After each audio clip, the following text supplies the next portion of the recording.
Hello everyone, my name is Tom. Thank you so much for joining me on our journey through the scriptures. We are in the book of Numbers right now. We're in episode 20 and we're looking at part 2 of the report of the spies. These are spies that were sent from Moses to Canaan.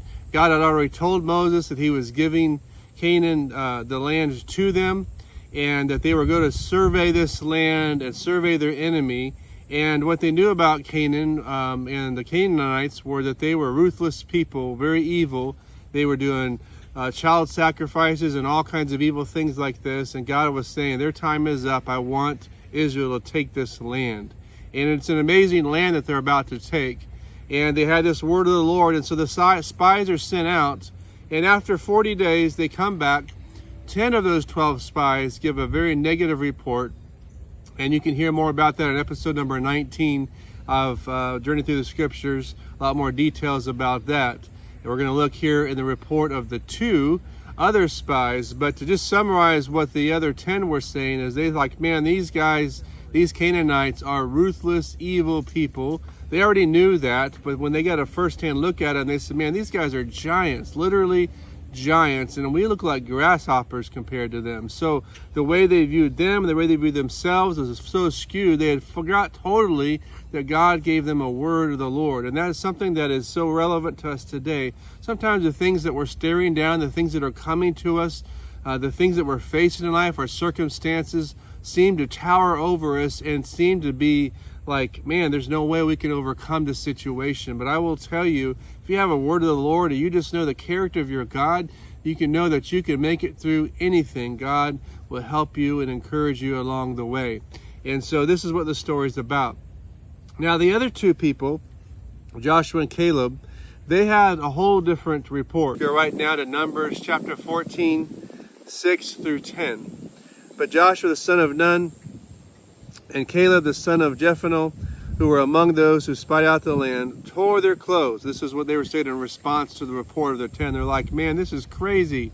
Can't believe you guys are so negative. Can't believe we all saw the same thing, but we have this word of the Lord. So they tear their clothes.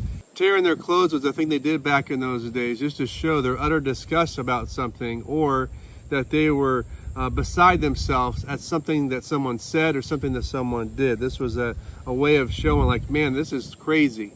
And so verse 7 here, and they spoke to all the congregation of the children of Israel, saying, the land we passed through to spy out is exceedingly good land. So there's a good word in the midst of a negative word.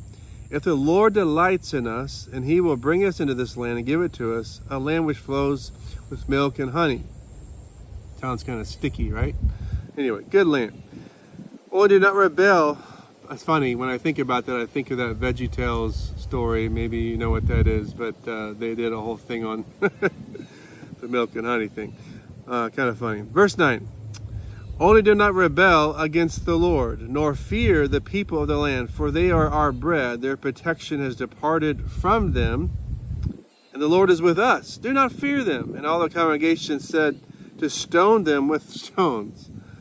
Wow. Now the glory of the Lord appeared in the tabernacle of meeting before all the children of Israel. Boy, a lot of things going on in this these statements here. I had to take a break for a minute there. I got a bird that was jumping right in the tree above my head, pretty loud. And he's still over there a little distance. Hopefully like that won't be too annoying to you. But look at the reports of the 10 versus the 2. Now, of course, the 10 were the negative reports. They saw God in the light of their circumstances. They saw God in the light of their circumstances. The 2, the positive report, saw their circumstances in the light of their God. And what does that mean? That means that we can either see the circumstances in our life bigger than what God can do in our life, or we can say God is bigger than the circumstances in our life. And so verse 8 is the key. It says, if the Lord delights in us, then he will bring us into the land. So they knew that the Lord already gave them the word, and they were resting on the word of the Lord for them, knowing that no matter what they saw in that place, God would give that land to them. Verse 9 reminds them that the Canaanites' protection left them. And that God was with the Israelites, and they didn't have to fear. And these are things that we have to really focus on today. That there are a lot of things that are around us that are fearful at times. There are a lot of things around us that give us uncertainty. There are things around us that can be overwhelming, but we have to stay closely connected to God. We have to understand His nature. We have to understand His plan and purpose for our life. We have to know that He is a good God. And so these things are really essential for us to really thrive in these days. Now, our confidence can't be solely in ourselves. You know, there's a mindset today, not only in society, but in the church oftentimes, unfortunately, that is very focused on man. And it comes through in our music sometimes, comes through in our theology, comes through in our conversations, comes through in the things that we think about ourselves and our situations. And we need to shift that focus onto a focus on God. The Bible says in Matthew to seek ye first the kingdom of God, and all these things that we worry about will be added unto us. And so we have to have confidence in Him. Now let's look at the report of God. We looked at the report of the 10, now the 2, and now we're going to go into the report of God. Verse 10, the people are outraged. They want to stone these guys. Isn't that crazy? So quickly, the people are waiting to hear what they say. And these guys give a positive report, and they want to just get rid of them, like completely. Amazing. I just don't understand that, but it's crazy. But look at what God does. It says, the glory of the Lord appeared to all. It just sticks that verse in there. And it's all of a sudden, all this craziness is going on in these conversations. But God is watching. God is always watching. He always knows our mindsets. He knows what the things we say, we're about to say. And you could read Psalms, talks a lot about that, how God knows before we even say something what we're going to say. And here it is. He's watching this situation, and he's seeing these leaders unravel. And yet he's looking at these 2 other leaders that are standing seemingly by themselves. And God is saying, man, I'm coming to the bat for you. So in the midst of this chaos and this craziness, the glory of the Lord hits the room. That's so cool. And the glory of the Lord, we talked about that. I don't remember which episode it was, but it's the fact that the God, the Holy Spirit just ascends or descends into a room so prevalently that it's all you can do is just observe what God is there, right? And nothing else is important. And all of a sudden, the glory of the Lord comes and silences the discussion because everyone knows God, His presence is physically in the room. So when we have faith and courage to stand for something that's right, to stand on the word of the Lord, to stand on the written word of God, and to stand for that truth, God will always come to our back. God is always for us. He's never against us. And yes, there's time where there's been martyrs for the faith for sure, but I can assure you those people are rejoicing in heaven right now. Amen. And so even the only thing that people can do to us, the ultimate thing on this side of heaven is death, right? And that's the only thing. That's the worst thing that can happen to us, so to speak. But it's also the best thing in so many ways because then we're closer to God in that situation. And so we have to look at our lives in view of eternity, not just in the here and now. So as you read chapter 14, you see the reaction to this after the glory of the Lord came into the room. And that was to say that the word of the Lord came forth that those who are 20 and older will never, ever enter into this promised land because of their lack of faith, except for Joshua and Caleb, of course. And those 10 spies that had the negative word, well, they died immediately. So what about us today? What does this message have to do? There's so many parallels, really, that there are for us today to consider. And let me say, first of all, again, that I believe so much that God is still speaking to us today. You hear all throughout Scripture about a word of the Lord. And I know God speaks to me at times. Sometimes I hear it louder than others. But He speaks in so many ways. And as I shared before, there's a study called Experiencing God, a great study about how God works in us and how we can experience Him in so many different ways. I talked about this in my book summary series, episode number 1. You can check that out if you haven't already. Great study. One of their statements is that God speaks by the Holy Spirit through the Bible, through prayer, through circumstances, and the church to reveal Himself, His purposes, and His ways. And I just say yes and amen to that. And God speaks so many ways. I believe also dreams and visions. You see, that's also biblical. But for sure, all of these ways that God speaks to us. So if you want to hear the word of the Lord, the best thing to be able to do that is to have a right relationship with God. You know, if we think about it, there's all kinds of filters that we use in everyday life. And if any of those filters get clogged up with junk, whatever it is, it restricts the flow, whatever is supposed to be going through there, whether it's air, water, gas, whatever it might be.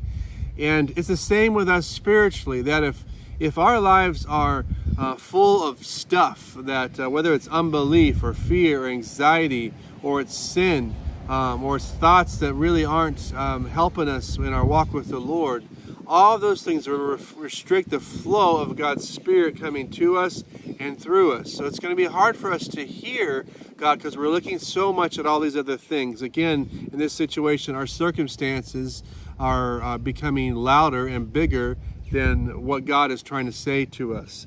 And so very applicable for us today. And so we have to repent. We have to make things right with God. We have to make things right with people if we're able to hear from God correctly. And when we're hearing from God, we always need to put ourselves first. It's not to hear God to help for other people. It's not to hear God to correct other people. It's for God to speak to us personally. And we're always thinking of ourselves first. God, is this a word for me? Is it for others? Is it for both? And we're always looking for God, is there something I need to do to make things right with you, right with other people? And if that's the case, full obedience is the course that we have to take for God to delight in us and to work in and through us. Once we determine it's the word of the Lord, our response is key.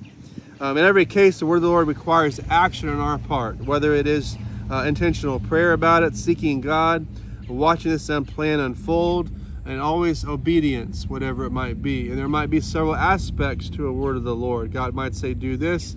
We get to that point, God might say, do that. And you see through scriptures, you'll see many different aspects. God always gives us a little bit, never the whole plan, and a little bit at a time, so we keep going after him. Why? Because he's always after relationship. It's not about executing a plan. It's not about a destination or place or a state of mind or a mindset. It's about relationship. When we have a relationship with God, he'll take care of all of those things. In conclusion, you and I have a choice to make, and it's simply this. Will we see God in the light of our circumstances, or will we see our circumstances in the light of our God? Wow, that's such a thing to think about. I hope those statements kind of stick in your mind for a while and in your spirit to really think about how we view our life, how we view God. Let's look at this story again and again and really understand how God works. He will come to bat for you when you stand for him. And you know, we all have our sad stories. We all have our things that were difficult in life. And my heart goes out to you if you've suffered a lot. But I want to encourage you, stay on track with being close to God.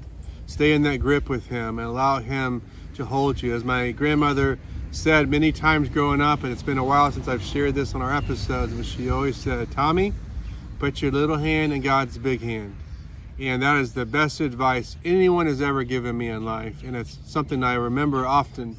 And this is so true, especially in the midst of hard things going on in life and big circumstances that are challenging. Put your little hand in God's big hand and let him lead you through it. But have faith that you're going to get through the other side. Don't let that journey kill you.